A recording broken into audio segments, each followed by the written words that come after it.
Hi everyone, this is Karak from AngryCentaurGaming, and today I'm proud to bring you the review for Moebius Empire Rising, the Kickstarter-based game by Jane Jensen and Company. Moebius Empire Rising tells the tale of a music producer's rise to the top of the coveted country music spoken word music genre. Actually, it tells the tale of Malachi Rector, a horribly named art appraiser, and his brush with the nefarious fiends out for flagrant bad guyness. So does Moebius Empire Rising bring back the heady days of Jane Jensen's past games with the heavy plotting Sherlock Holmes-like mysteries and bits of X-Files rubbed off on it? Or does Moebius spectacularly fail in the face of modern game design, having been passed by at the speed of light like Richard Petty's ideas of feminism? Let's check it out and see. Graphics up first.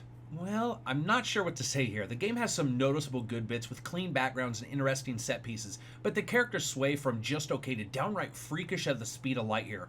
Also, something seems a bit off with the character's geometry, and you begin to think you're playing a game where everyone was replaced with a character model from a Slender Man game. Some super strange upper body proportions as well, as some of the damnedest walking and moving animations assault your eyes. Fairly jarring stuff here. However, again, the set pieces are great with some really interesting designs, and though the fantastical designs are made a particular way to facilitate you seeing everything you need to see from a basically 2D perspective, there are some times when you feel like you're in a fucking Escher painting, just bouncing around the set piece, not sure what the fuck you're supposed to do or where you're supposed to go. Have you ever had just okay sex? Yeah, me either, but I hear it sucks because you expect it to be awesome and instead you're left out of breath and wondering if you can catch that last bit of the Friends rerun on TV. That's the way the levels feel here, basically half and half of 2D mixed with 3D and some odd perspectives at times that makes you feel like you're wearing a GoPro at a slow motion BMX race and you have no clue where to turn or go. Music, sound, and voice. Well, the music is just fucking spot on. This is once again Robert Holmes just sitting down at a table and saying, man, I'm just going to phone it in this time, and then creating a masterpiece the likes of which makes most game composers quit and write advertisement jingles. From the beginning credits music to the very ending, it is spot on. There are a few notable, both great and just okay music tracks here, but in a weird way, that's what makes it a great soundtrack, that ebb and flow of genius that seems to reside in Robert Holmes' giant cranium. When this guy takes a drunken piss, it probably sounds like violins. The guy has it, and he shows it here. Sounds are good, everything is in its place, and though this game hinges more on its music and voice, if the sounds are mixed poorly or not recreated well, it would be more noticeable. This is Goldilocks, just right in the middle and just right. And here we come to voice. I have to say the game falls flat on its face here. The actors are great, but their voices are strangely unfitting, and the main character's way of speaking and the written dialogue is both stilted and fairly amateurish, as well as just making the character a downright bore. This is the equivalent of playing a human penis as a character. I already play with myself, I don't need to do it in a game. It isn't a lovable hatred either. It is the oh my god lord, I wish he would shut the fuck up and never talk again hatred. The attitude and overall arc of the character just never fits. Strangely, many of the NPCs are done very well. Again, I don't fault the voice actors. I fault either the story or the dialogue they accepted as finished. I mean, it's just bad a great deal of the time.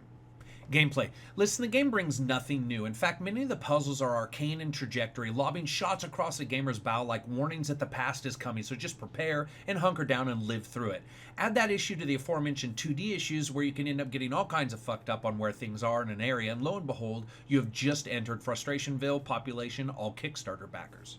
Plot. So this is what it's like being treated by a carpenter's hammer. The plot goes a little something like this. History repeats itself. The end. Except, some supernatural stuff. Or wait, maybe not. The main character is a dickhead who takes more pills than South California porn stars the day before a gangbang, so that he doesn't go all LSD on us. The baddies are bad guys with an idea to do some bad stuff, maybe, but they have to be the absolutely worst bad guys known to man. The good guys are a group that hinge everything on the idea that knowledge from centuries ago might affect the world today. I say might because it takes a giant leap of logic to assume that if you sucked a Cro-Magnum's brain out of his 4-inch thick skull and slammed it home into Obama, anything other than a cannibalistic nightmare of rape and hooting noises would occur while our new president spent his day humping the White House lawn, while dressed in beaver pelts. All this is wrapped up nicely with some flashbacks, some investigative work that involves you tasting the thrown-away coffee from an unknown person's cup from the garbage, and hilariously forgettable moments of bromance between two paper-thin characters with almost no likable traits amongst them. I also had a wicked game-killing issue, where I was stuck without an item and couldn't go back, even though the window to pick up that item was small, going from I don't need that right now to oh shit, I need that right now, in less time than it takes Zac Efron to find white powder in a men's restroom.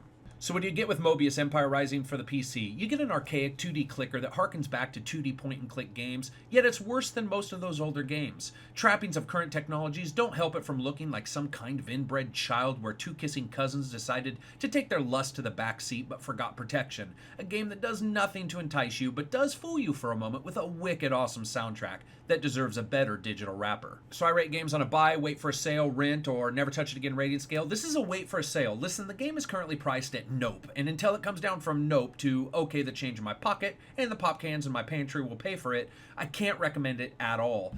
Unlikable characters, unrewarding plot, unenjoyable puzzles all make for something that is not really good except at a bargain basement price. Though the fact is, at around $9.99, the music track alone would probably be worth that. As always, this is Karak from AngryCentaurGaming. If you liked the video, hit like. If you disliked it, hit dislike. Share your thoughts and dreams in the comments, and I'll be sure to laugh at your dreams like reality does. Follow me on the Twitter that's in the notes section. Peace out, bitches. This fucker hates everything.